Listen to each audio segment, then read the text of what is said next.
Hello, everybody, and welcome to a new episode of The Rotation. My name is Ashley, aka MiDNiTE, here as usual with IKON and Kingdom to talk CDL craziness, ROKKR, absolute banger matches so far for ROKKR this season. An insane one versus Optic.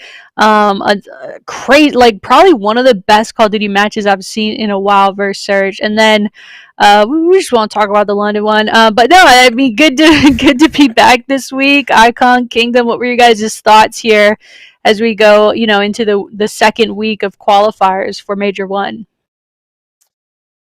I feel like there's a billion different routes that we could take here. I guess starting with the obvious one is that I think all of us were probably on the edge of our seats in that Seattle Surge match. I think honestly, it's probably one of the most fun watches or one of the most fun matches I've ever seen, just because it seems like every single map all the way to that round 11 was really back and forth. I mean, it seems like, every once in a while you'll get a match that goes map 5, round 11, and there's a control that's like a 3-1 victory, or there's a search that's like a 6-2 or something, where the middle of it is kind of down. But that match against Seattle was not like that at all. So, of course, the major topic there would be the Iceman does it once again, and I think we we did talk about it a little bit last week in regards to is accuracy going to go ahead, and is he going to bring the fire? Is he going to bring the intensity? And I think we all expected that, but we also made the point that I think everybody is, and I think that's exactly what we saw. If you look at performances across the board, I think really top to bottom, everybody played well. It's not one of those matches where like one person threw or whatever. It was just you have a team that right now is 3-0 in the Seattle Surge that are playing super well in basically every game mode. You could say they have potentially two of the top 5 players in the league right now. I mean, I think that would be pretty fair to say when it comes to definitely Sib, but Pred has also been playing phenomenally. And I know that we've gotten some questions like, I don't want to say overreaction, but we've gotten some questions like, what's wrong with Røkkr? What's going on with hard points? Why aren't they performing? Why is the record not like, what do they have to do to just do better in hardpoint? And I don't necessarily think that's a thing. I think when you look at what we did last weekend, being able to take a team like Seattle to map 5, round 11, it really came down to accuracy, just clutching up. I mean, I feel like if we were in that exact same scenario 100 times, we probably win more than we lose in that scenario. It's just sometimes there's people that make plays and they clutch up, and that's what happened. Then the London match, I mean, London is super hot right now. They're 3-1. They're like third in CDL standings. They're tied with Atlanta and Seattle in terms of overall CDL points. So I think just kind of comparing the start this year to the start last year, whereas last year it seemed like, okay, take care of the teams that we need to take care of and then try to get some of those wins against top teams. I think that's kind of the same boat that we're in right now, is beat those teams that are towards the bottom end of the CDL. And then when you play the Atlantas, the Seattles, the Torontos, try to steal some matches against them, it's just that a few of those teams at the top this year are different than they were last year. So, seeing a loss to London and seeing a loss to Seattle, if you think back to last year, that would have been like, what's going on here? Like, is there some major issues? It just so happens that this year, those teams are at the top of the standings, and right now they're frying, and we're having competitive matches against them. Um, what a ridiculous weekend. Optic won a match. Woo! Clap that up. No, that needed to happen, and they needed a 3-0. It had to happen in that fashion, because right now you'd still look at Optic and say they still can be one of the top teams in the game. Like, that roster still makes sense, and it's just gonna depend on how they go up against everybody else. I remember on last week's show, we were talking about New York subliners, and I even thought what I was saying was crazy when I said that I saw a breakdown. I did not see them changing their roster. But now I'm hearing like Neptune may come back or something. So, and then they're still putting out content like all week long with Neptune in it. I guess because they already filmed it, you gotta, you have to post that. The reasons that he left the team, like I hope we're going to talk about that a little bit because that is very interesting. I have my own, I guess, opinions on that, but NYSL has a lot of work to do. They definitely could be 0-5 at the end of next weekend. Yeah, some close matches like the Thieves and Florida was ridiculously close. Probably, I think it was 1 point in the hard point, 1 round in the search, and 1 round in the controls. Like one of the closest, and it was a pretty entertaining match. But Florida, unfortunately, still came out getting 3-0'd, which is really unfortunate, And so, like a lot of. I think we talked last week about how they probably lost the offseason, and I have to agree with that. It looks like that team is struggling. One of the guys at my work is a big Florida fan, and he just messaged me after the match, and he was just like, I'm having a hard time rooting for them. So there's a lot of teams right now that are in weird positions, which you never would have thought would happen. Like right now, you're asking yourself, who's better, Atlanta FaZe or Seattle Surge? I don't think we ever thought we were going to ask that question. Methods is currently placed higher in standings than Krim, Clay, Seth, Dylan, and Slasher. It's like I didn't see that happening this year. When he brought his team out, I honestly thought they were gonna like be up and down, back and forth. I didn't see them seeming like a top 6 team. Like they're a consistent top 6 team. And the teams that are 9 through 12 right now, with the exception of unfortunate Paris, most of the teams that are down there, I wouldn't have anticipated being there, including Minnesota, including NYSL. Like I wouldn't have seen those teams down that far. And I'm excited for when we talk about this upcoming week because there's a lot of implications. There's a lot of tough matches. There's teams that could end up 0-5. There's teams that could go 5-0. It just really depends, and it's going to be a good weekend.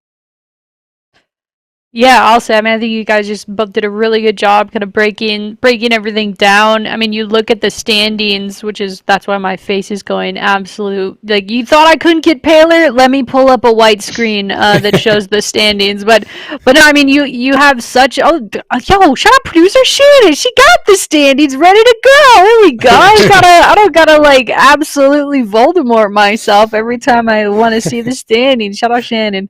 But yeah, I mean, you look at this where these teams are laying. I think the biggest shock is obviously subliners. Like, I thought with the addition of Neptune, they were gonna fry. I thought that they'd be kind of like in the hanging around top 6. An obvious surprise, Optic, of course. And then, I mean, you see Røkkr. Listen, this is where the biased homer. I mean, look, I'm in Røkkr HQ right now. I got the hoodie. There's a Røkkr mural behind me. I'm never going to get more biased than I am. I was a second employee at the company. Like, I'm never going to be more biased. So I understand, like, you guys can definitely try to bring me back down to reality. No. True or false? Røkkr has an insanely hard schedule this qualifier. True, right? I mean, come on, man. We're playing Seattle. We almost beat them. They could very well, if was it Preston or Priesta and Major Maniac, if those two like stick together and trade the kill there in that round 11. I'm talking about how great of a start Røkkr's having this year, and it's our year. But instead, my narrative is, listen, we got a hard schedule. It's only the beginning of the year. Everyone settle the frick down, all right? We're going to figure out hardpoint. I believe in Looney. I believe in Saint. They're going to fix that hardpoint because I guess it feels a little bad, man, because we were talking about this last year at this same time. If we could just get better at hardpoint, we'd be nasty because their surge is so good, right? So it's like we're kind of going through that again. I'm interested to see, as we play these incredibly good teams as we go, do we improve in that? And what does this team look like when they're not playing up against the top, 3, 4 ranked teams? So that's a lot of me just being biased, Røkkr propaganda for you. But I mean, what are your guys' thoughts? Am I like delusional? Am I like, yeah, the schedule's kind of hard. We got an okay start. We'll be fine. Like, or is it just the competition in the league this year is just so high that this is kind of, a start that we could have maybe seen coming? Delusional confidence, in the words of Aches. is like a necessary ingredient to success. You don't pull off the ROKKR reverse without delusional confidence. Like, we're going to win the next map. We're going to win the next map. We're going to win. There's a possibility of us winning.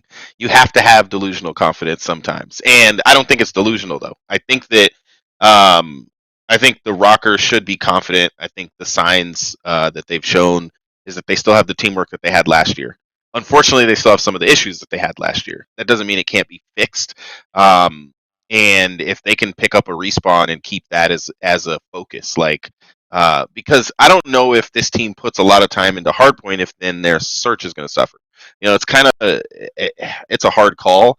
I do think their schedule has been tough. They got to play FaZe this weekend, and yeah, it's no easy going. But I think, to your second point, the league is tough this year. There's a lot of competition, and a lot of it like the Seattle Surge and the London Royal Ravens are top 3 right now.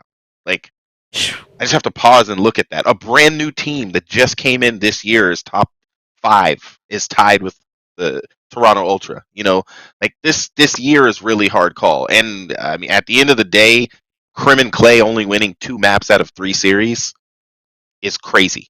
You know, so That is crazy. this is an awkward season, and I think the ROKKR, what I would love to see is them beat the teams that they should beat and go toe-to-toe with the teams that they should go toe-to-toe with those teams from time to time.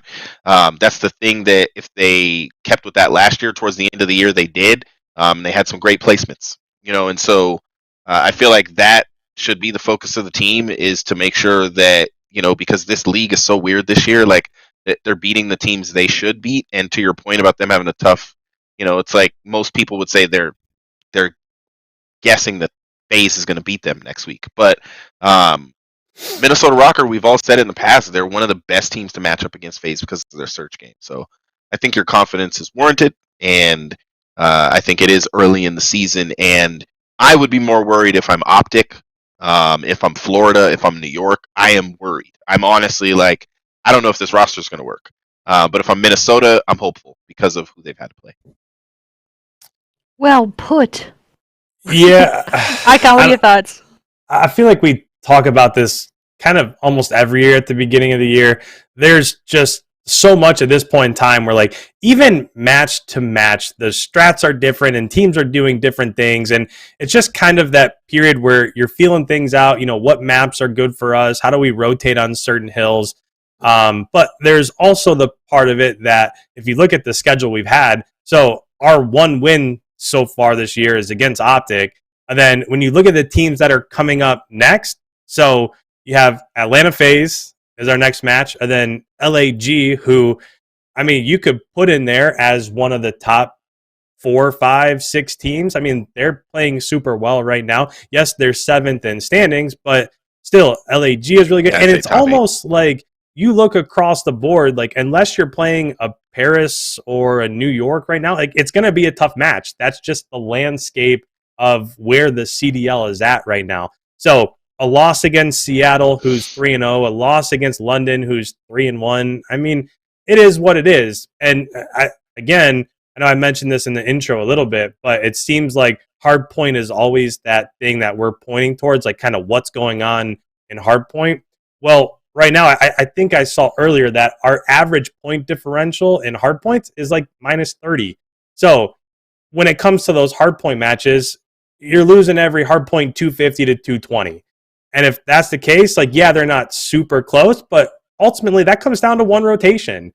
So if the average differential was like negative 60 and you're losing every hardpoint 250 to 190, now you got some issues, right?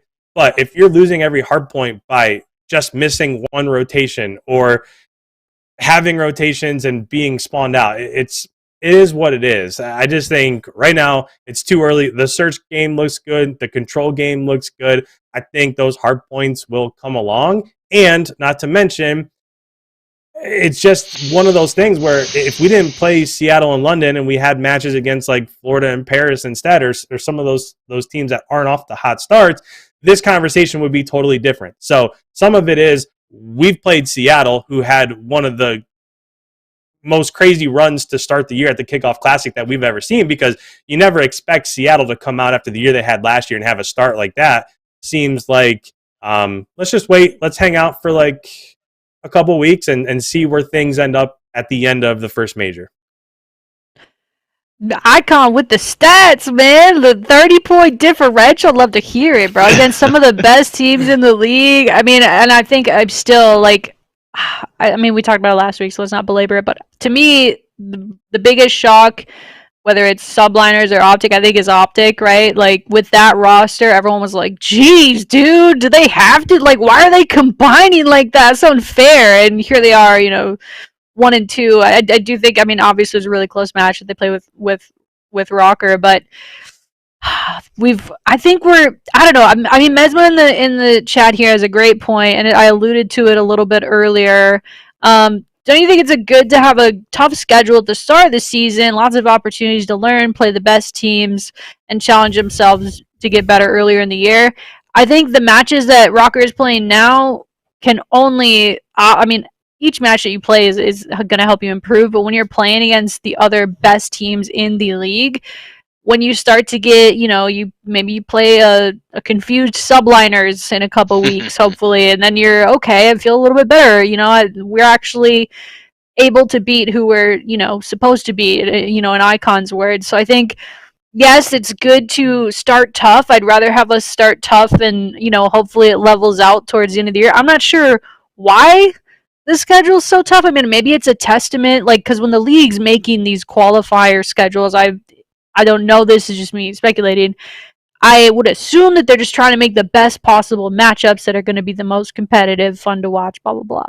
And so I think it's a testament to Røkkr and how good this team is that we are starting off with a hard schedule, because we are a good team too. Like, I responded to Brian Saint's tweet the other week when he's talking about, geez, like who made this and why are they making the schedule so hard? And I'm not saying it verbatim, but that's kind of what the vibe of the tweet was. And I said, listen, man, they gotta play us too, bro. Like, they gotta play Røkkr. It's not fun. So I wouldn't want to go up against Standy. Yeah, absolutely. So I feel like if you really look at the schedule and you base your opinion off of last year and where these teams were last year coming into this game, FaZe and Optic are really the only teams that, in your opinion, would have actually given Minnesota a run for their money.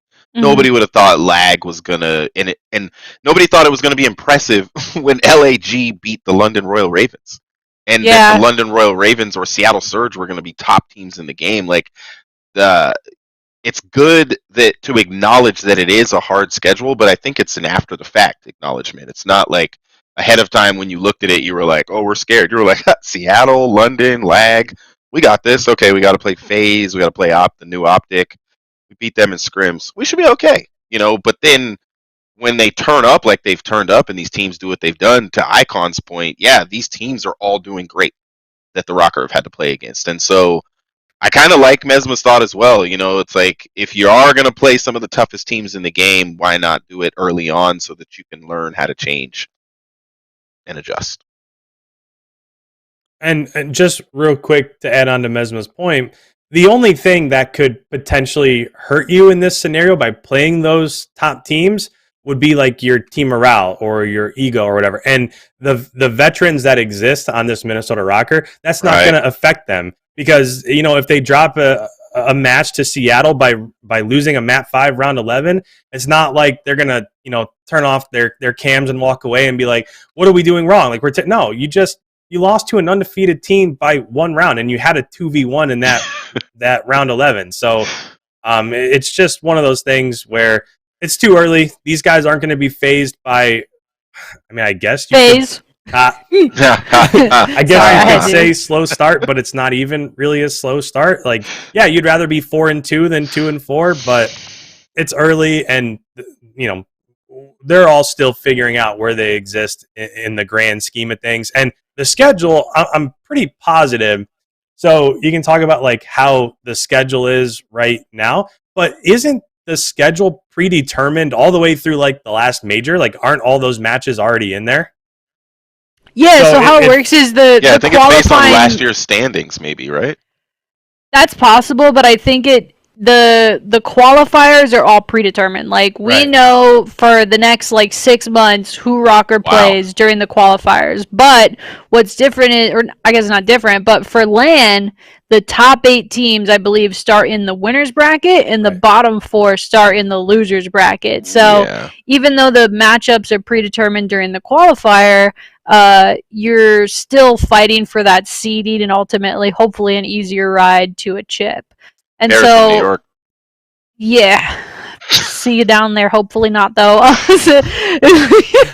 Hopefully not. But I mean, so Icon, was that kind of what? Does that help answer your question of like, how long is it predetermined for? Yeah, I mean, I remember looking, and now I can kind of see like all those matches are already laid out. So if you're playing the top teams in the CDL right now, like you look at what's happening under Major 2. Yes, we played Toronto, but we also have a match against Paris, match against Boston, and a match against NYSL. So it might be tough right now, but it's just going to be on a major by major basis. Whoever's playing better at the time, and we'll see where the chips land after that. There are some teams, though, if we're honest, there are some teams that, although it's early, they've shown us they need some help and some change. Yeah, and what's going to be interesting too is just seeing like how those things evolve over time. I know we're getting like way ahead, but just like, I had a conversation when the schedule came out. We did like a Twitter space with the coaches, and we were talking about the different strengths and schedule for each of the major 1, 2, 3, and 4, those qualifiers. And obviously major 1 was probably the most difficult one, and keep in mind the coaches they're not looking at it as like, yeah, Surge was not good last year, so this is going to be easy. Like they're scrimming them already. They're like, ooh, yeah, this is a hard one. So Right. they kind of know that this is the hard one, and that things are going to get, I wouldn't say easier because each team is really really good in this league, but things are going to get a little bit better going into the other, is it called a split? What do we call it? Next major? The next major qualifier segment of time is what should get a little better, guys. So, but no, it's, I mean, and two, you think about that, like NYSL, they're going through it right now, right? They're, what is it, 0-3, 0-4? No, Paris is 0-4. NYSL is 0-3, and they've already made a team change. So the teams that are like, oh yeah, Paris or NYSL or even Optic, I mean, heaven forbid, like maybe by major 3 qualifier time period, those teams are going to be different and better. Yeah, I mean, you never know.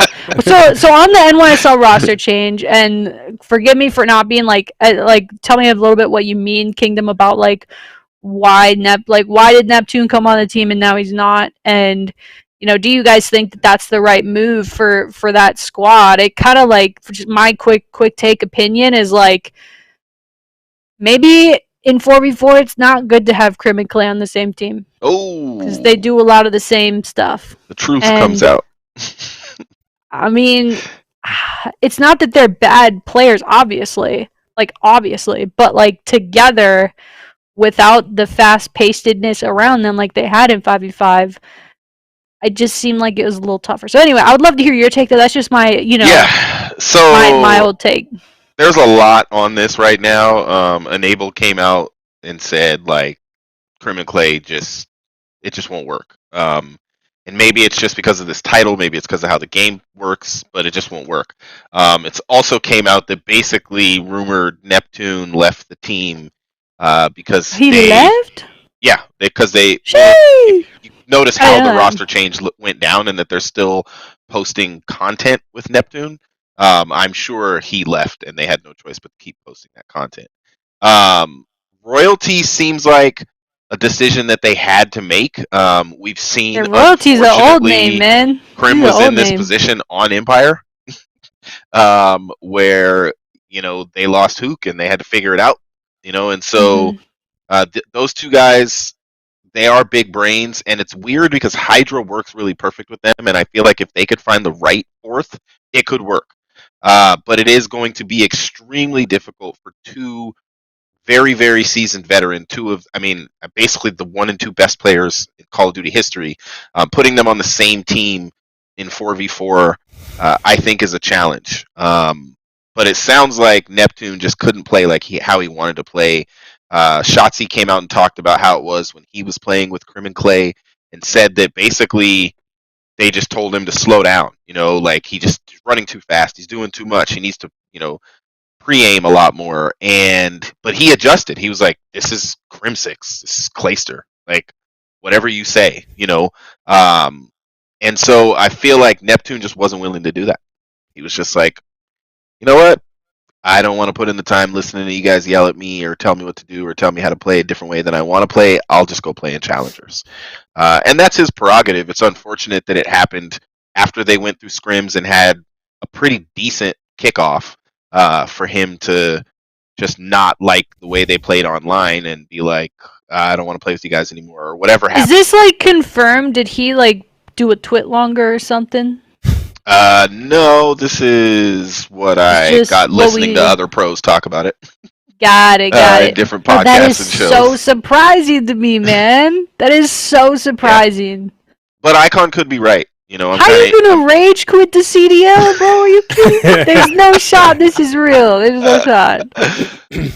Well, if we find something that's different, I honestly don't think that Crim and Clay would have kicked him this early. I don't think they're like not before going on LAN. No, and they played well in the kickoff. I feel like they would just trust that they would figure it out, get it together. I don't think Reven would drop a player that fast either. And I don't think that Royalty was a big choice. Like they looked around and said, we need to replace Neptune. Let's replace him with Royalty. I don't think that happened either. I think they got put in a position, they found the best player that fits their system that can play with Crim and Clay. But IKON may be right that 5v5 these guys work. And I'll throw some craziness out there for you guys. Just, I don't know where it's going to land. I think there could be a world where, because we're now a professional sport, we've got, franchise teams where we need fan bases to stick for longer than the few months that a roster's together. We need, that's good for the game, is for players to stay together longer. It would be interesting, and I'm interested in IKON's view as well, if there was a way for there to be 5 players on every team, and in every match, not map, but in every match, each of the players had to play at least once, so that there was an actual, almost like the NBA, substitute system. I know that breaks up the whole team camaraderie, same 4 players playing together, conquering the world together, all that kind of stuff, but it could bring, another 12 players into the league and a clean rotation that would allow players to stay on teams longer. When they had mistakes and problems, they could just switch out somebody. That's it's interesting to think, in regards to if you have S&D stars or whatever that just get subbed in for S&D and stuff like that. I guess I'll start this talking about NYSL by saying this was the major point that I brought up last year when we were kind of doing these roster mania podcasts and talking about the potential teams that were forming, is that if you have a slower game like Black Ops Cold War with a longer time to kill, then you can get away with having a Crim and a Clay on the same team when it's 4v4.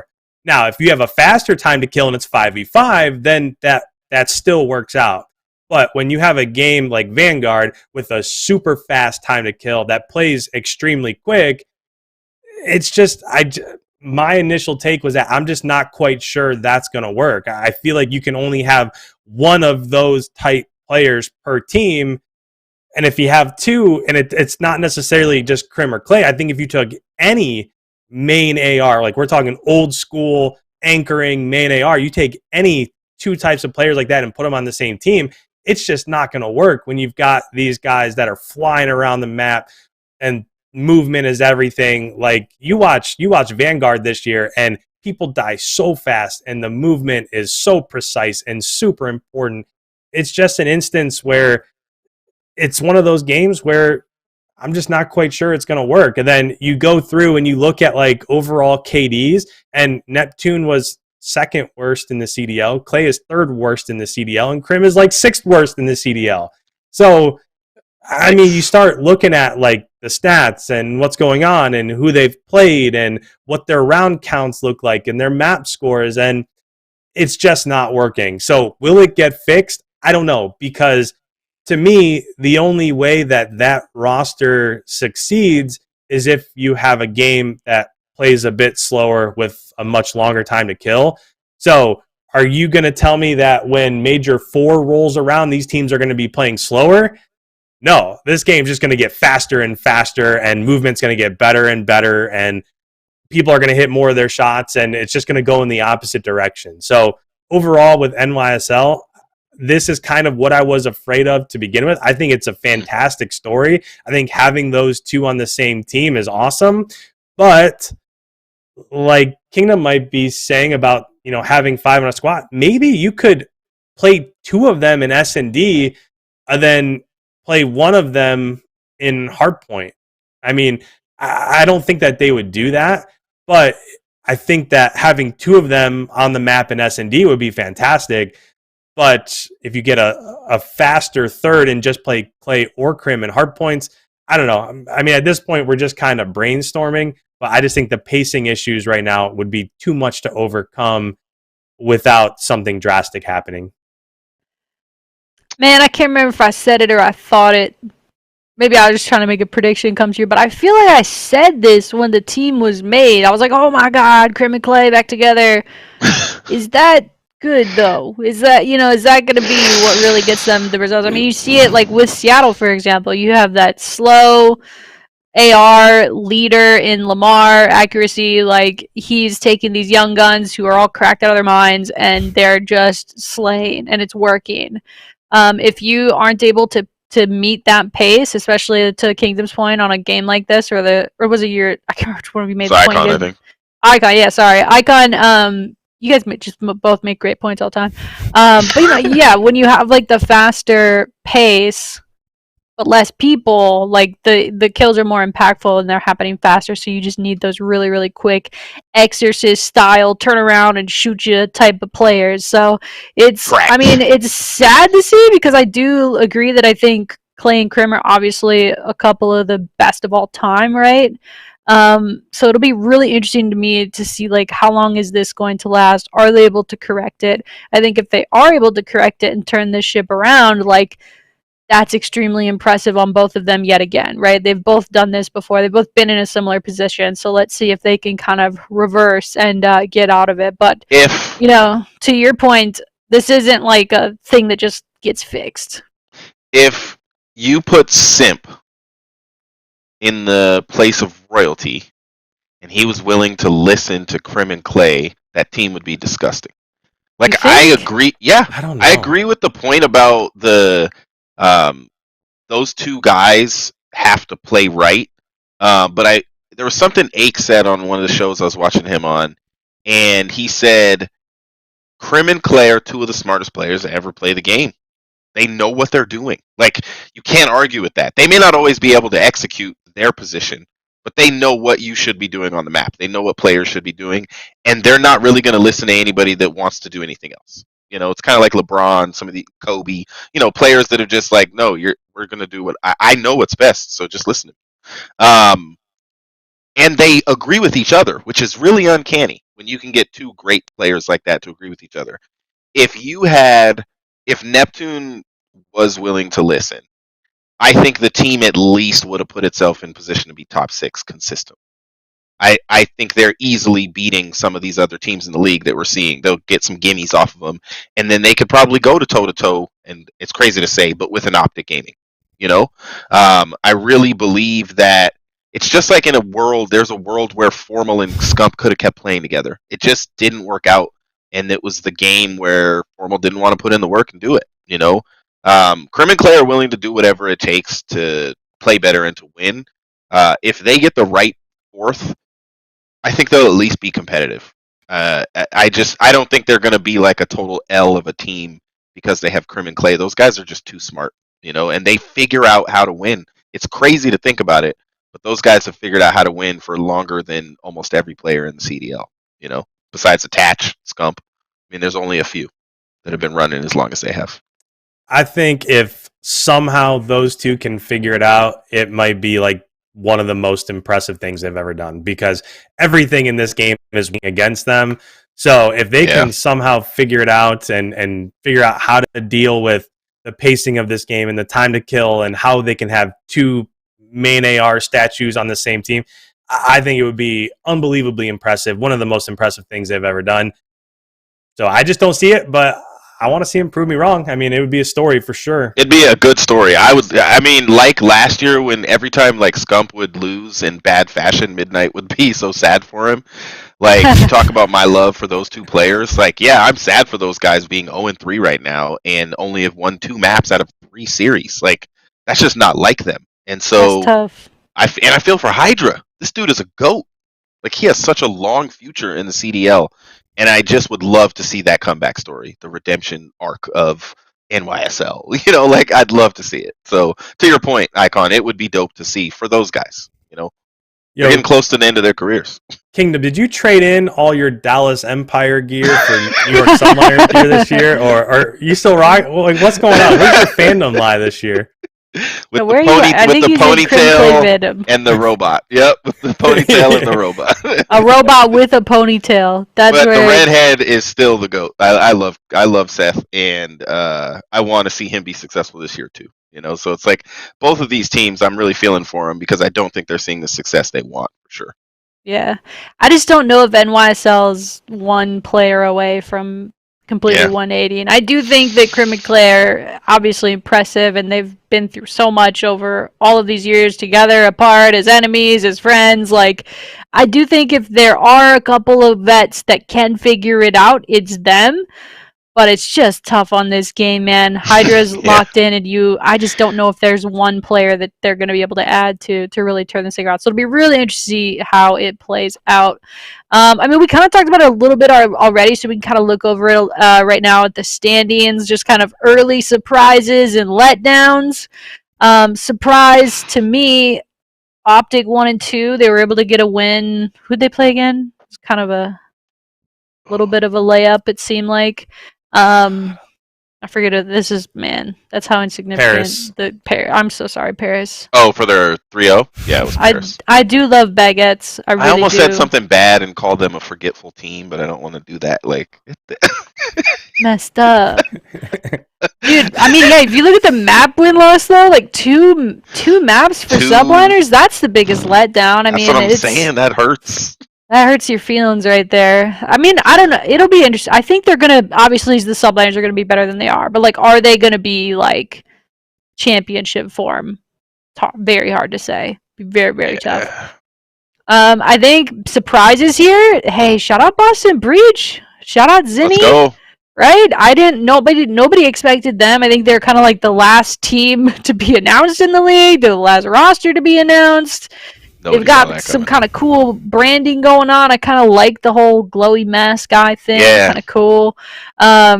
That's always a part of it for me when we're looking at the standings is the branding. Shout out to that. But no, I mean, I think Breach has been a really big surprise for me just in terms of like, you know, expectation. I think there are some letdowns here, but I think a big surprise. And then, I mean, obviously Seattle Surge. But I swear, man, I'm going to go look at some of our old episodes because I think I called Seattle being absolutely freak nasty. Or at least I said it was really possible. You probably just called Lamar, like, you know, being Lamar. Lamar's Lamar, but if you have like the right players around him that are like young, will listen to him and are absolutely like cracked out of their mind, like they're obviously nasty.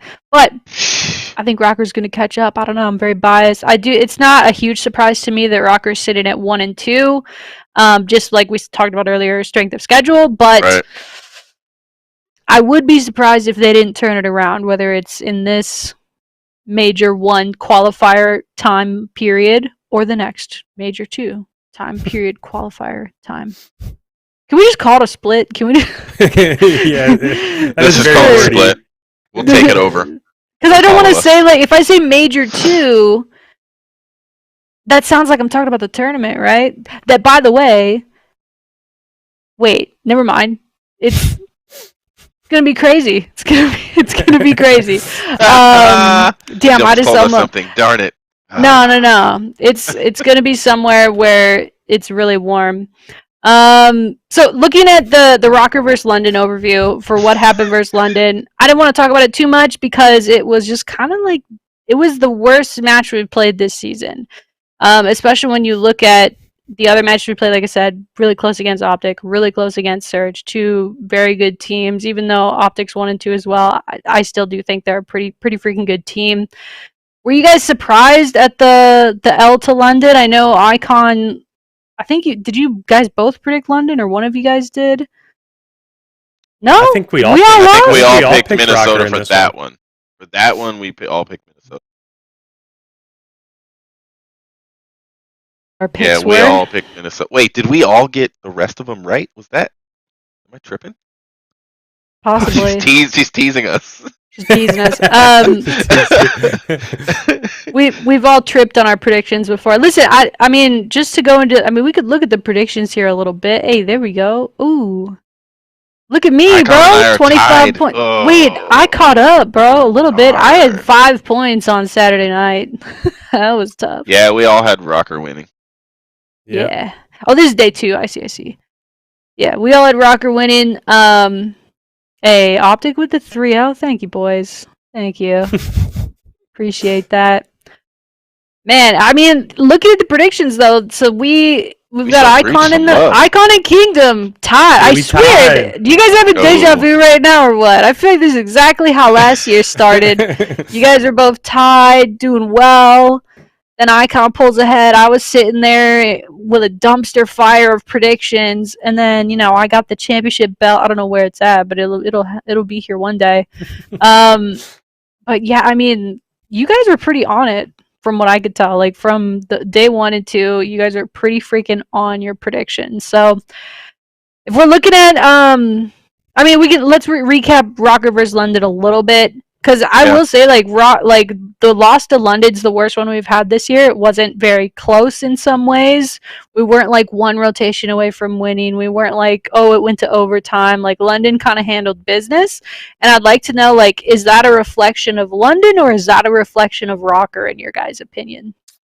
Yeah, I guess I'll kind of start this by, to me, it kind of also ties into the last topic because I think London is probably the biggest surprise. Like, I think at this point in time, everybody would agree that number 1, Seattle's the biggest surprise, but I think London is right there because I didn't necessarily see success coming from London.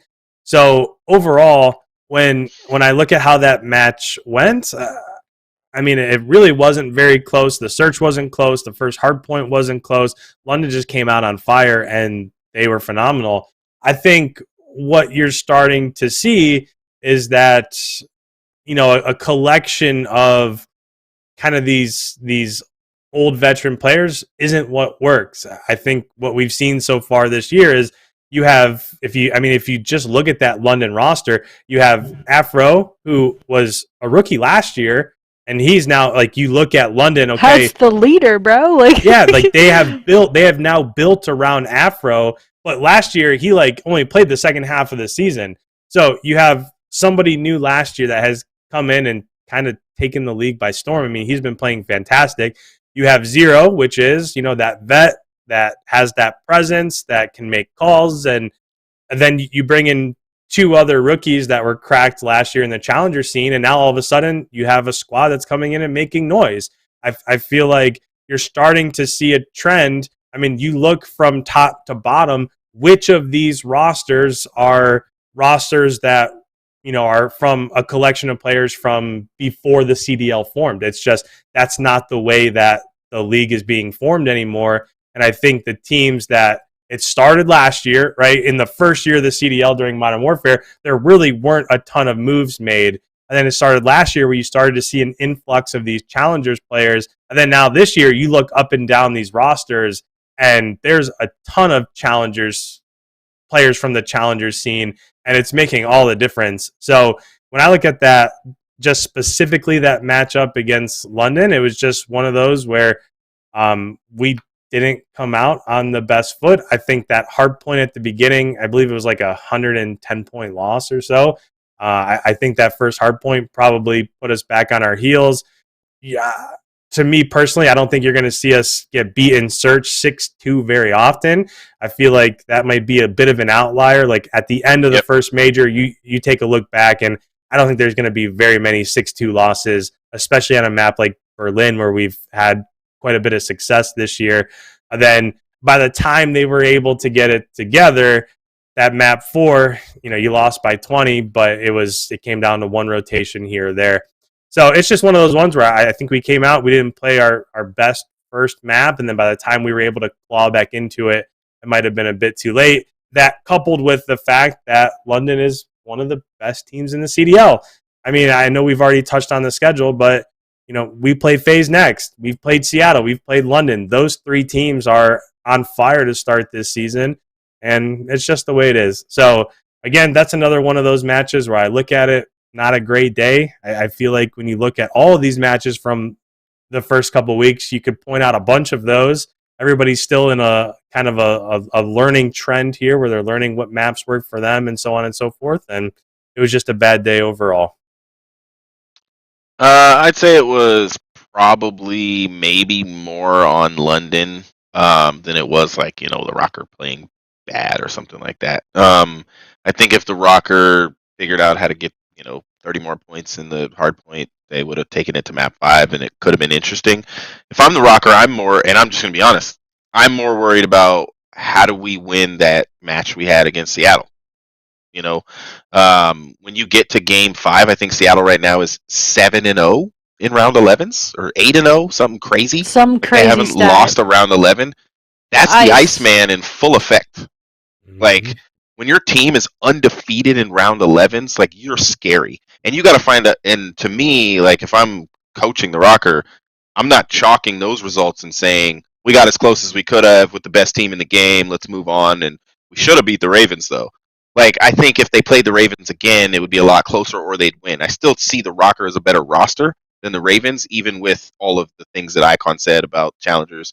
I think the problem is, and this has been a problem with the ROKKR for a few years, there's certain teams that for some reason they're just beats the ROKKR. It's just like it's harder for them to win. And it's a weird, I don't know if it's just the way that London team is designed, but that London team got 3-0'd by Seattle, at the kickoff, and then they just came back with a vengeance. And I don't know. I for me really feel like the ROKKR was I really don't look at that if I'm the ROKKR and say, yeah, we got a lot of homework to do. We got to get better. We got to do this better. We got to rotate better. We lost. Like they picked up the control, and like it was only 233 to 250 is better than the score of the first hard point, so they kept up the fight. It was never chalked, right?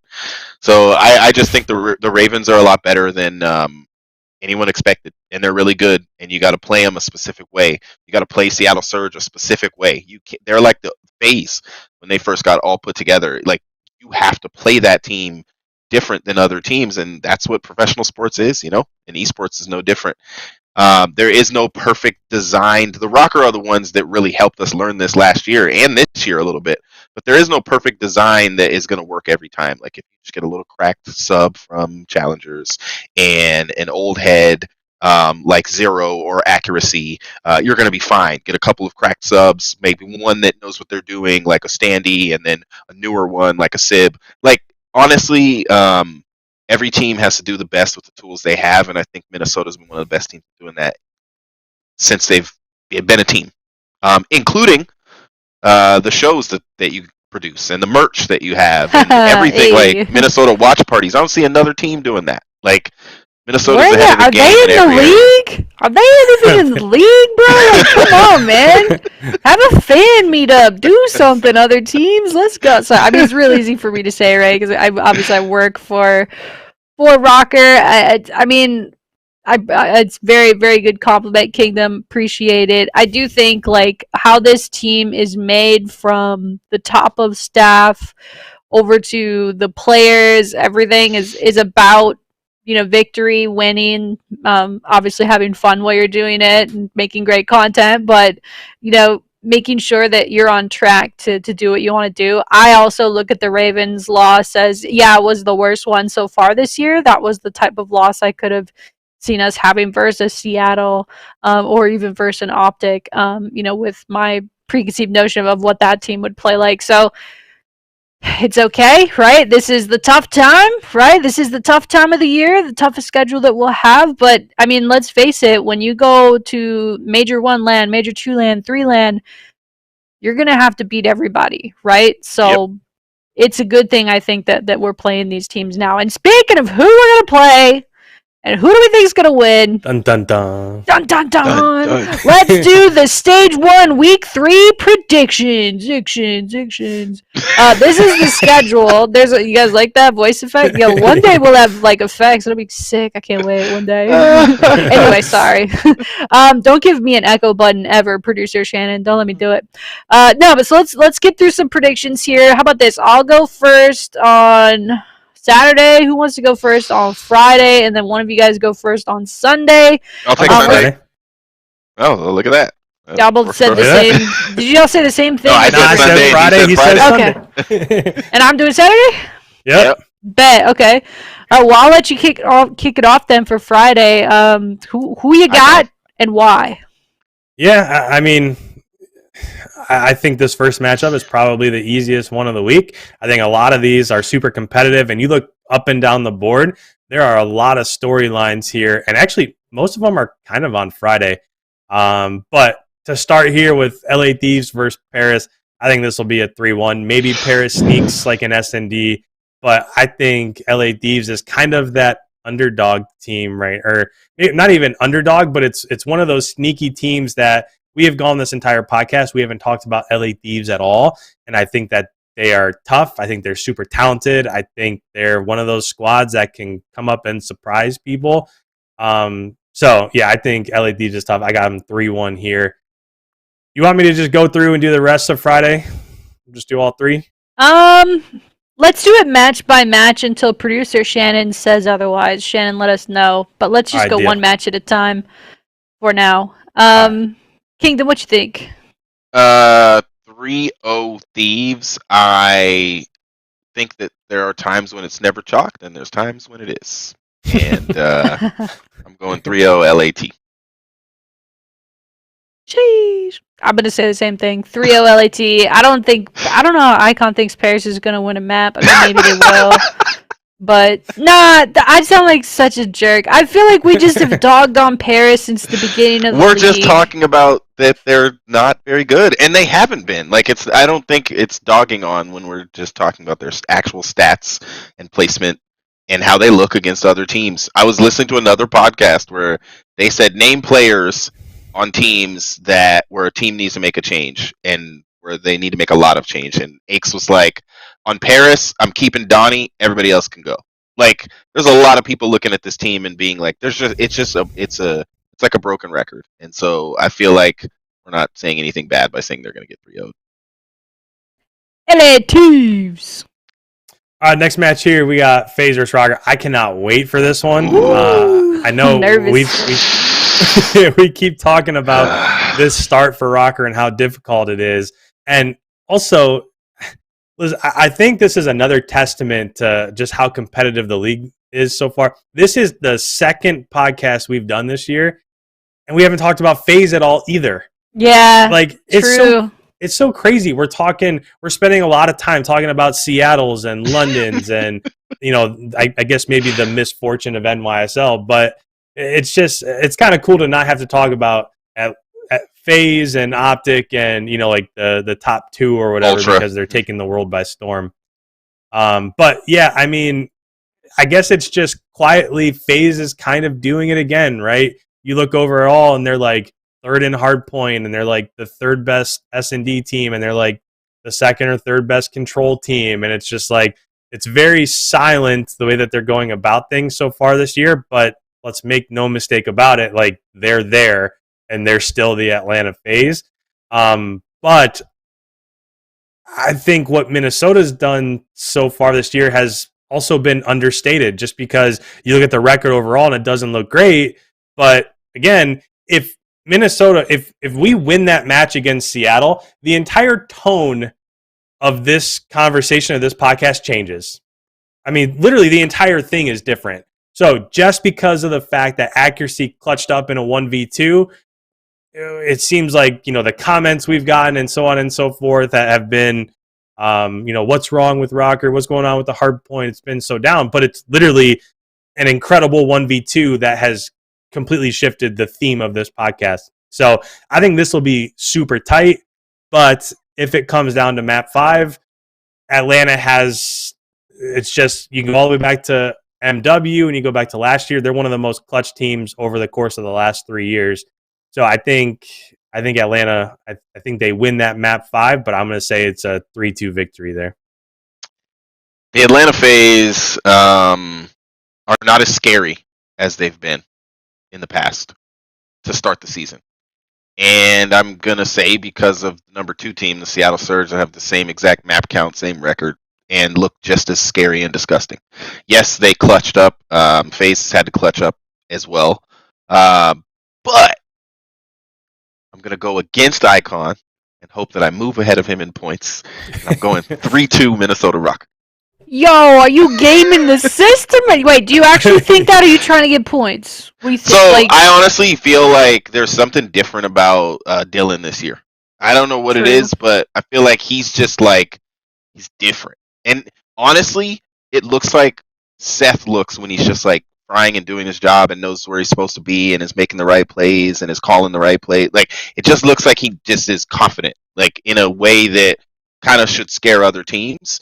And I think they're going to go into this phase match non-intimidated. Like, I think honestly teams right now would rather see FaZe than Surge. You know, that team, Atlanta, is scary, but teams have learned how to compete with them and beat them and what you have to do and the specific players' tendencies, because they've been studying them meticulously over the years. And everybody's learned, although it doesn't matter, Simp and Abizi will still beat you. But I really do think that Minnesota ROKKR are going to come in with a different level of confidence, and Game 5 is going to be different than their last Game 5 and more like the one they played against Optic. 3-2 Minnesota. Nice. Yo, that's upset points, right? For sure. Yeah, that's upset points, right? Well, yeah, 9th and 1st. It's early in the season, but I don't know. What do you think, IKON? That's upset points right there. Because I'm about to make the same prediction. Hey, what the? Nah, we'll let Shannon and producer Shannon and producer Will can be the presiding judge over the case. Okay. No update points until like after Major 1. Upset points till after Major, even though we made the prediction. Okay, unless it's like Paris versus Seattle or something. Yeah. Unless NYSL beats Atlanta on Sunday. There's no retroactive upsets. It's either an upset or it's not. We'll figure that out later. But so I think, I just made the joke of, well, do you really think that? Or are you trying to game the system? And I'm somewhere in between in my extreme, just purple Kool-Aid loyal. Like, I believe in this team in every match that they're in, so I almost always predict ROKKR to win. I know it's boring, but it's the truth. I really believe that they could beat FaZe. Don't look at me. Hey, you both nodded your heads. Let's go.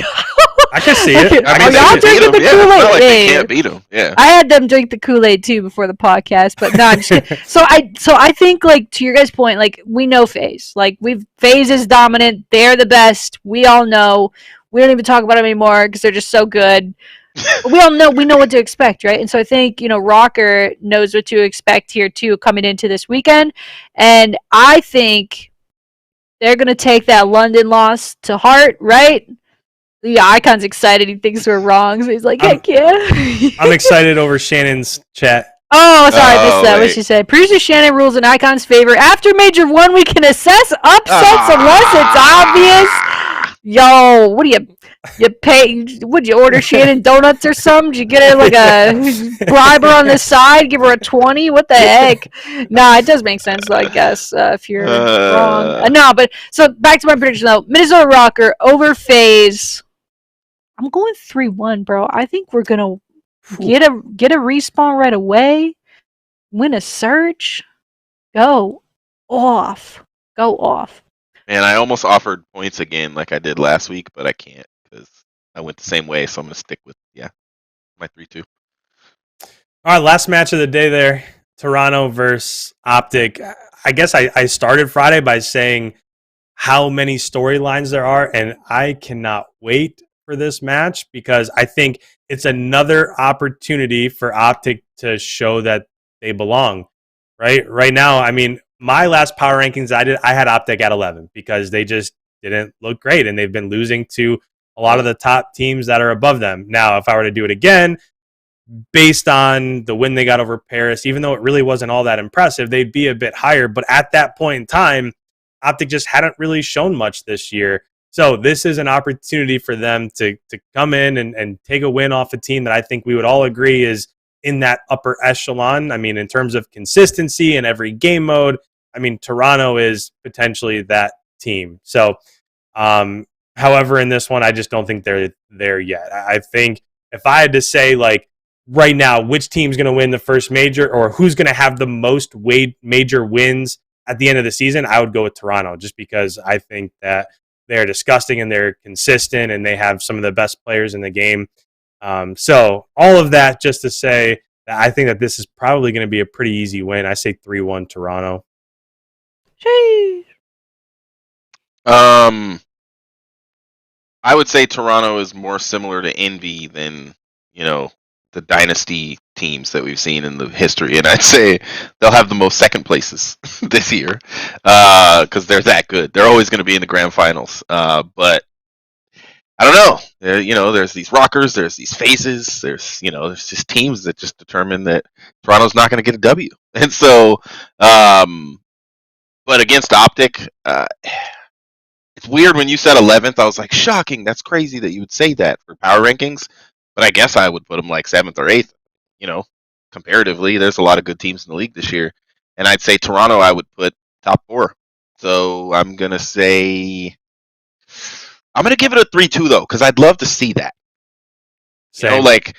Yes, it would break the hearts of Optic fans for them. I was going to say, that's 5 loss. Like, they would probably rather be 3-0 than another, game 5 stomping or something. Or even a round 11. That would just scare. I think they would turn off the screen. Like, we'd be like, why did everybody leave the chat? Like, what? The viewership just went down by 20,000 people. It'd be like, because they don't want to see. Like, but just to be honest, like, Optic does not need another loss like that. So, but I am gonna say 3-2 though. I think IKON will probably be right. It's gonna be 3-1, but I'm gonna say 3-2 because I hope Optic takes it to them. I do too, man, and I hate predicting against Optic, but I just feel like Toronto's good at 3-1 here. I hope for the sake of the players and the fans for Optic that it doesn't go 3-2 and it's around 11L. Like, to your point, like, it might, as an Optic fan who watched them for years and years and years, just be one hardpoint break or one S&D round or one like this or that away from greatness. I don't know. I feel like that trend will continue, but I also think that Toronto's just really dominant right now. So I'm going to go Toronto 3-1. Toronto 3-0 a team with a sub. Yeah, they're nasty. They've been too for years, and it's upsetting as a Røkkr fan and staff member. No. Hey, we're more north still, okay? Right. Think about it. All right. It definitely just took us 15 minutes to get through 3 matches on Friday, so I'm gonna actually push the pace a little bit here because my dog has to go to the bathroom. No, I'm just kidding. Let's give all well thought out viewpoints and predictions here. But going into Saturday here, I'll go first for Saturday. Seattle Surge versus Florida. Florida is on the struggle bus, and they've been driving that thing for a while now. Kingdom saying 3-0. I got Surge 3-0. I usually like to give a map to a team, unless Paris Legion. Sorry, Paris Legion. But I think Seattle Surge 3-0. Florida Mutineers. I think Surge is just on fire right now, and I will be genuinely surprised if what I'm saying is not true, but actually maybe not, because this league is crazy this year. So who you guys got in Seattle Surge versus Florida? I said mine, so I do think it's 3-0. I think Seattle is not just a fluke. It's not like, oh, they look kind of good. This team is disgusting. And yes, when we saw this before from the old TK team, they fell off. But they fell off by getting 3rd when it was Kenny and Lamar and Theory, and then they dropped Theory, and then they looked different for the rest of the year, but then came back and did good towards the end of the year. But it's I think this team has some sticking power. I think Pred and Sib are on a mission, and I've never seen Sib smile when they win. He's just so serious, not ready yet. Like it's like he's waiting for champs or something to get excited and jump around while the team's high fiving. So I'm gonna go 3-0 because Florida just doesn't look good. Their teamwork doesn't look good.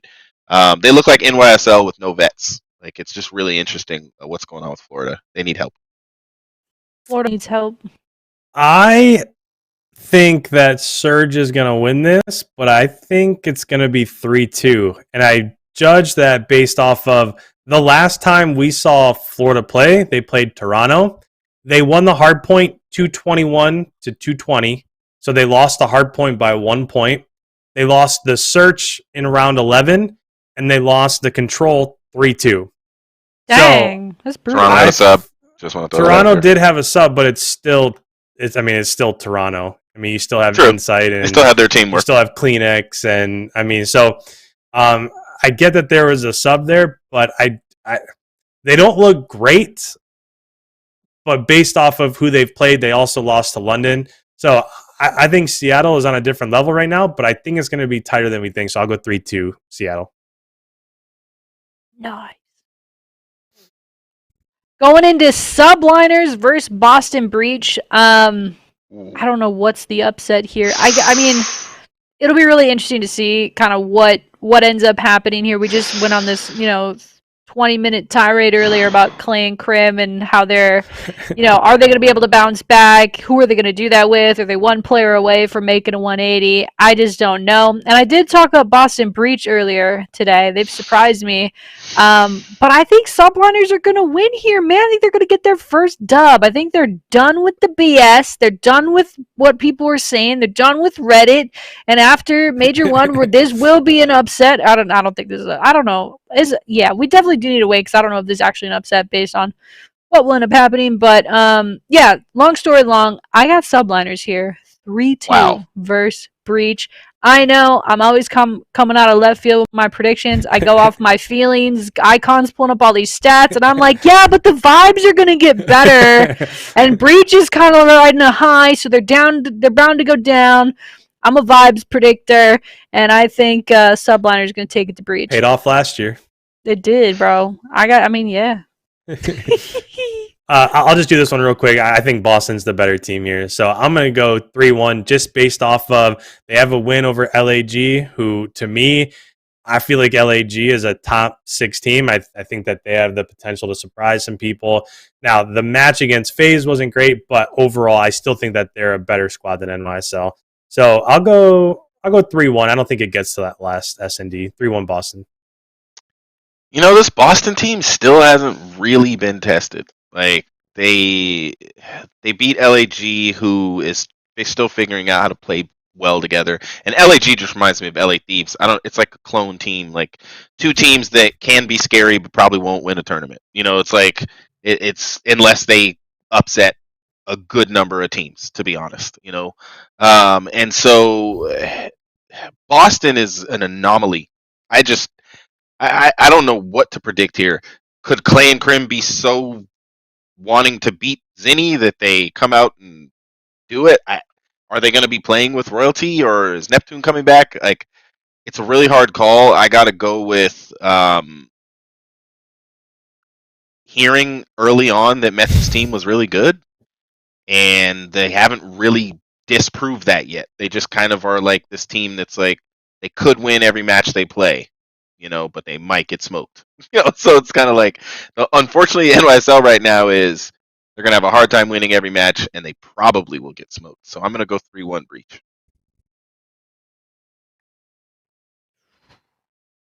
I'm already thinking of my next prediction, bro. I'm so nervous, man. I want to win so bad in the prediction game, but I got to go with my heart. Obviously, Røkkr. If I'm saying Rokker's going to beat FaZe, you best believe I think they're going to beat the Gorillas. All right? This is our time, baby, to bounce back during our hardest schedule stretch, probably all year. So I think LAG's been looking really good. Obviously improved off of last year, but how much? Not enough, I don't think. Røkkr, 3-0. I'm going crazy, bro. I'm going crazy. Dude, them off that FaZe dub, skidding, bro. They're going to be sliding on the ice. Then going ice fishing right after. 3-0 versus Gorillas. Dude, I might...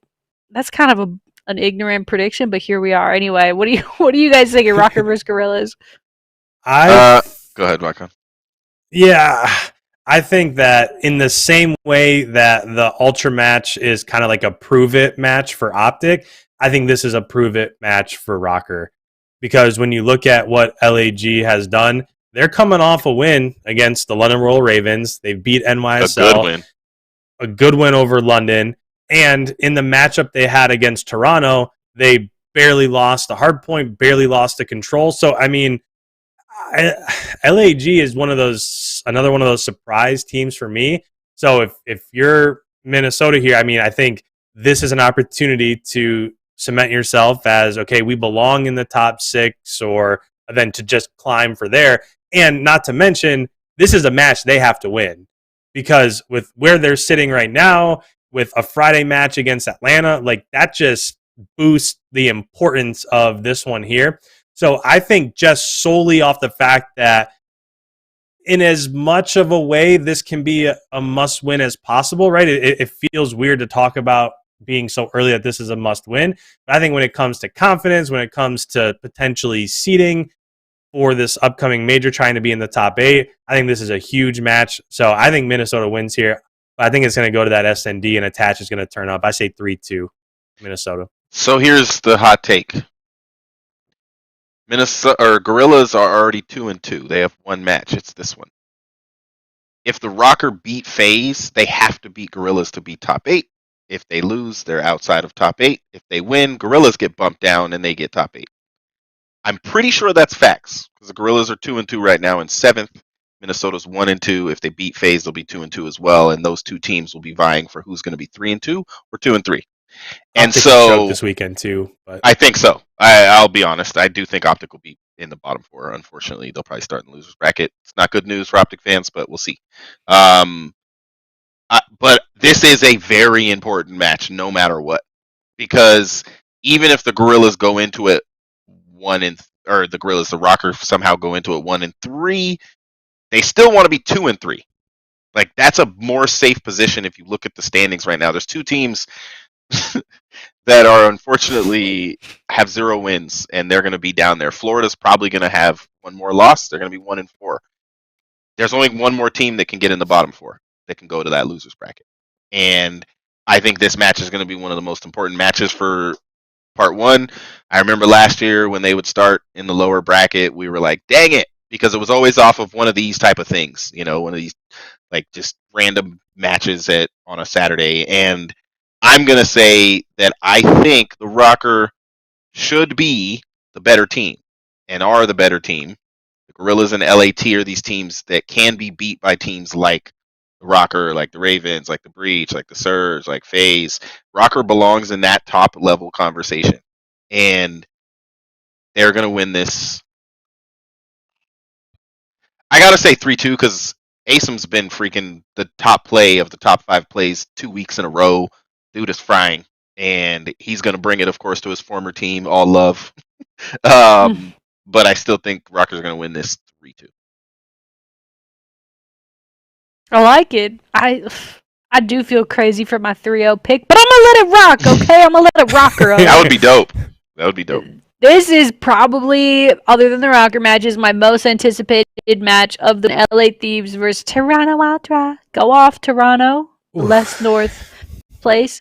They're just so nasty. And I do think like LA Thieves are, I wouldn't say underperforming expectations. I do think they're still really good, but I think we're talking about proven matches. This is one right here. I think for either team, but more so for LA Thieves. So I do still think that Toronto Ultra is going to take this one, but I think it's going to be really close, and I'm going to go 3-2 Ultra over LA Thieves here. But I do think this is probably going to be the best match of the weekend. So this is one I'm really looking forward to. I'll go first. I think LAT, they're in 6th place right now. That seems to be like their favorite place. Like, all of last year, I feel like they were in 6th. And then they couldn't beat the teams above them, and they always beat the teams below them. They're going to lose to the Ultra, in my opinion, 3-1. Yeah, I mean, you sit there and you look at LA Thieves. They're in the top 6. They're 2-1. All looks great, but their wins are over Florida and NYSL, and they didn't really come close against Atlanta. So I think that they're a sneaky squad, but when you're playing a team that I think is arguably one of the best in the game, I just think Toronto is too good. So will it go the distance? Probably not. I'll say 3-1 Toronto. I just think they're too tough. Nice. Who's got Sunday? Kingdom, you want to kick Sunday off? Oh yeah, me. Sunday, fun day. No Super Bowl, so we got some good matches to end the week off. Yeah, right. But starting with the Royal Ravens and the Seattle Surge. This one might be low key another- crazy. That's another Spicy. fire That's going to be a match. Sunday banger. All these matches are good. You got Optic in the next match versus Zinni. You got FaZe versus Crim and Clay. This is going to be great. You know when the Tiny Terrors play against Crim and Clay, they just want to smoke them. Like, they want to annihilate those guys. I'm going to say this Royal Ravens match is going to be, it's going to 3-1 Surge. I think the Surge are gonna, Ravens coming off a tough loss to the Gorillas, and they're not playing. They're watching the whole weekend, and I think the Surge are gonna smoke Florida and come into Sunday ready to just get it done. 3-1 Surge. I feel the exact same way. I think that they're going to be absolutely going off on the main stage. Seattle's. I think they're going to come out on a heater versus Florida, and I think that's just gonna. They're just gonna keep on keeping on. I'm gonna 5-0. predict Seattle. Yeah, 5. Yeah, dang. Good for Lamar. Good for Lamar. Yeah, I'm gonna go 3-1 versus the Ravens here as well. This is a tough one. I mean, we said on Friday the amount of matches and the amount of just key matchups this weekend, how crazy it is. This is another one where who would have thought 6 months ago that London versus Seattle would be such a crazy match. This one's tough for me because I think London is super hot right now. But I'm not sure I'm ready to pick against Seattle yet. I feel like Seattle just keeps finding a way to win, right? They just do it over and over again. Even when it looked like, okay, accuracy is down to a 1v2 in round 11. Is he going to be able to pull it out? Of course he does. And they just keep finding a way. So I think this one will be close. I think Seattle is up in map 5, wins 3-2. But it's just another one of those matches where, I don't know, it could go either way, I guess. Definitely a hard call. Did you already predict this one, Ashley? Oh yeah, you said the same as me. Yeah, I 3-1? did 3-1 Okay. Surge over Ravens. All right, next match we've got the Boston Breach versus the Texas Optic. Texas Optic is so weird. I can't. Why can we not say It's it hard like to that? say. Bro? And it's not the Optic logo. I'm like, where's my Optic logo? I do miss the Optic logo. I do miss it. Optic, this is one where if we're calling them to lose to the Ultra and be, what would that put them at? 1-3. This is a must win versus the Breach. But I think the Breach are going to be in a better position because they're going to be in the top. They'll be 3-1 at the time. Breach could go for the 4-1, sitting right below Surge and FaZe. Like, it could be great for them. I think Zinni's going to come out with the heat. It's a Sunday. Hopefully they'll have their white jerseys on, even though it's not Championship Sunday. Gosh, this is a hard call. I think this, for me, is going to be one of the closest matches. I'm going to say 3-2. Okay, so I'm going to say Optic because, honestly, I used to say this saying that Call of Duty runs on green batteries. It's definitely changed. Call of Duty is now run on a whole bunch of different batteries. Like, there's so many good players and so many good teams. You can't say that Optic is it. And they haven't been dominant in a while. And so, but I need to see an Optic W on that Sunday going into that first major, and them not being in the losers bracket. So I'm gonna say, even though they might be at 2-3, but I don't think so. I'm gonna say 3-2 Optic. What do you think? Ashley. I feel like you're reading my mind, Kingdom. You're predicting what I want to predict before I predict it. I do agree with you. Maybe it's just a little bit of, just some loyalty hanging around there. I couldn't find the loyalty earlier versus Toronto, but I do want Optic to win, man. I want them to beat Breach. I want them to be on the come up. IKON is having a hard time. All the statistics are running through his head, and he's like, what are these people doing? But I do think the Optic...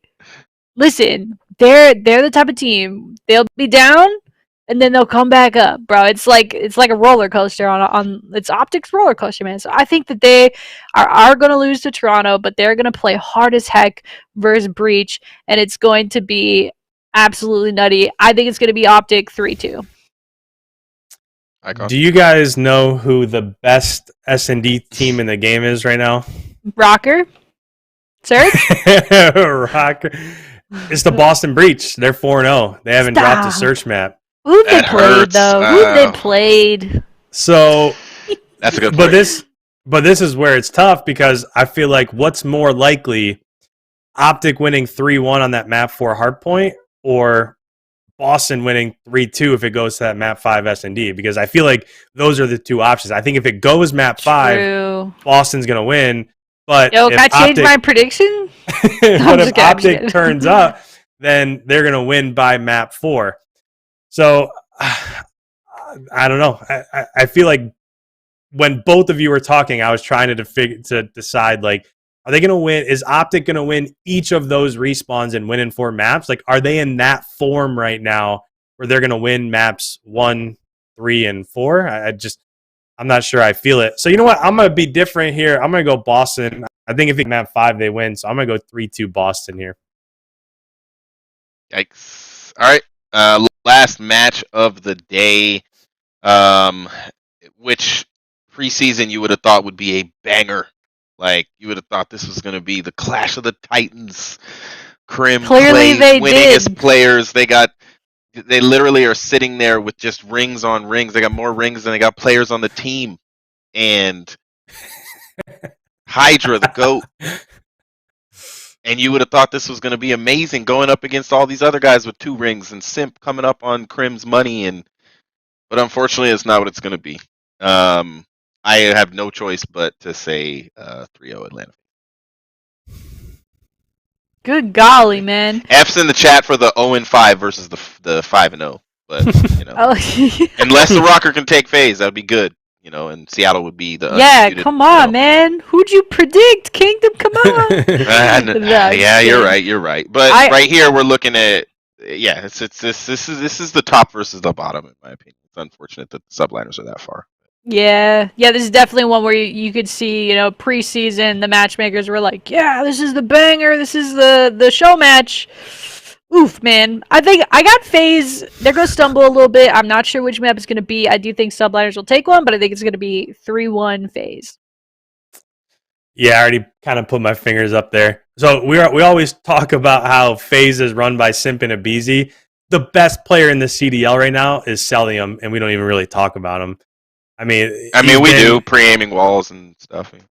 Yeah, well, but hey, it is what it is. I don't know. This is a hot 3-0. I think Celium's the best player in the league right now. Then you have Simp and Abizi, and again, I know we've talked a lot about the makeup of teams. This is why Atlanta is so dangerous, because you have 2 of the best SMGs. You've got one of the best main ARs, and Celium can just adjust. I mean, he is part of what makes this team so dangerous, is that if you need another fast SMG, Celium's one of the best. If you need another main AR, Celium's one of the best. So I got Atlanta FaZe 3-0 in this one.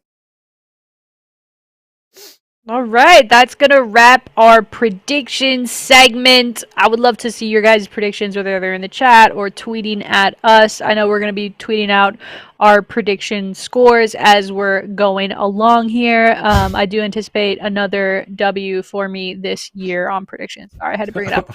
Before we go, let's answer some fan cues. You guys, we put out a call to action on Twitter, and you guys can get your Qs aid by us every week. Let's freaking go, baby. So let's take a look at sorry. Let's take a look at the Qs that you guys had for us this week. Shaw on Twitter says, thoughts on the new CDL team skins, and without being biased, which one looks best? I would personally rather not talk about these, but we're going to because you asked. Listen, man, they look cool. Honestly, I've seen cooler skins in Call of Duty games that represent teams. I think back to Advanced Warfare. Woohoo, they were so sick. They were insane. Oh, those days. So, and that's not to say, like, I know that there's very talented artists that work on these skins, game developers, all that, the CDLs, putting stuff together, putting in the game. I'm not super hype on the skins, if I'm honest. However, as a huge fan of Røkkr, I am wanting to represent my team no matter what. I don't care if it looks like a potato. I don't care if it looks like the most amazing thing in the world. I'm rocking the Røkkr skin, okay? So I'm sorry, you're getting a biased answer out of me. I think they all look the same, and I like Røkkr. That's the most honest thing you'll hear me say for the next 2 minutes. Yeah, this is easy. I mean, look at these jerseys. I mean, these are sick.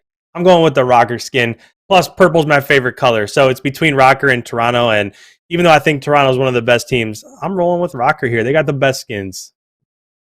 I don't even think I've NYSL. He's gonna. Well, no, I don't think I've seen them all. But what I will say is, I liked seeing this the first time I saw him on broadcast. Like, it was pretty cool. Like, Yeah. I like what it brings to the esports broadcast, if anything else, or if Yes. nothing else. Sorry, I like what it brings to the esports broadcast. It looks really cool to have actual colors on players and stuff, where you can separate the teams by their outfits. I think that's cool. Frick, yeah, love to see it. I think too, like when you're thinking about the skins, I don't know like what else is coming down the pipeline. Like if there's going to be other designs or other things added in the future. I do love the camo, so yeah, I'm down with the Røkkr skin. All right, we can sorry, my thing clicked out. Jacques, how do you say that? Jacques Cod on Twitter says, is the Academy team coming to NA or staying in EU? And you're like, what is this person talking about? What Academy team? If you guys don't know, Minnesota Røkkr, we picked up an Academy team for the 2022 season. Some of these names honestly might be kind of familiar to you guys. So these are the Spaniards. They're obviously over in EU Challengers at the moment. We've got Lucky. He was on Toronto at one point, yeah? I think he was. Journey, who's nasty, real, very young, absolutely fresh, excited that he's on the team. And then Metals, who I'm pretty positive was on Toronto as a sub at one point. So, I mean, pretty nasty team. Honestly, they've been taking EU Challengers by storm, and I'm really excited to see what they're able to do here with Røkkr Academy. So the question though, is the Academy team coming to NA or staying in EU? I believe they're staying in EU. Listen, I'm just the director of content. I'm not in charge of where the players are at or where they're going to be, but I'm pretty sure they're going to stay in EU Challengers for the time being. Thanks for your question. Next question, producer Shannon, throw it up. Boo! Sudamain. Yo, what a sick name. Is that their ad or their name? Either way. How does Røkkr improve their hardpoint struggles? What are they doing wrong and how to fix it, etc.? Listen, Coach MiDNiTE's going to put on her coach hat. All right, listen. You know, win your gunfights. You need to rotate. And you need to get your gunfight wins in the right spot. Icon, do you want to add some actual statistical analytical response there? I mean, I guess we talked about it a little bit earlier, but I guess we can kind of just rephrase real quick how they're losing hard points by an average of 30 points. So when you're losing hard points 250 to 220, it's just a gunfight here or there, winning one rotation, or staying in a hard point for an extra 10 seconds on two. I mean, it's super easy stuff. It's super simple. So like we said earlier, it's a point of time in the game where let's not overreact. Let's see what the stats look like at the end of Major 1. If it gets better, if it gets worse, then we might have a bit of an issue. But the fact that we're losing hard points on average of 30 points, and we've played, I don't know, two of the best 3 or 4 teams in the game. I mean, you put all that together, and that's kind of the outcome you have. So they'll be fine. Just give it some time. Yeah, it's definitely not the time to. I mean, I kind of made this mistake earlier too. Like, feels like every year we're saying, yeah, we're so good at Surge. If we could just be good at Hardpoint, like everything would be great. Like, we're still in that mindset, right? Because it's still happening. But I do agree. Like, we're playing these really close. We're playing against really freaking good teams, man. So I don't know if they're doing anything wrong per se. It's just about continued training, practice, scrimming, playing the best teams, and executing on a game day. That's always what it all comes down to, right? So anyway, gentlemen, we've went long on this one, but I honestly had such a good time talking COD with you guys. It's always fun. Shout out to the production team behind this, Shannon and Will, a.k.a. Inez in the chat, Brick Wall Will, or no, maybe it's just, Will DuPont in the chat. Sorry, Brick Wall Will. out in your name like that. Sorry about that. Oops. I call him that. His desk is right across from mine. I come in every day like, what's up, Brick Wall Will? Just kidding, I don't do that. Maybe I should start. Anyway, it's been really fun, you guys. I think we're going to go ahead and, end this episode. We'll be back next Tuesday, 7:30 Central Time, live right here on the Røkkr YouTube. I think we're going to try to figure out, maybe not for the next episode, but hopefully as soon as possible, to get this up on Twitter Spaces as well. So you can listen there, tell your friends, whatever, tell them about us. And I think we're going to try to have some guests on very soon as well. Because although I do like rotating around with you guys, it's always nice to add a fresh face into the mix. So regardless, I hope you guys have a wonderful night, and we'll catch you guys next week.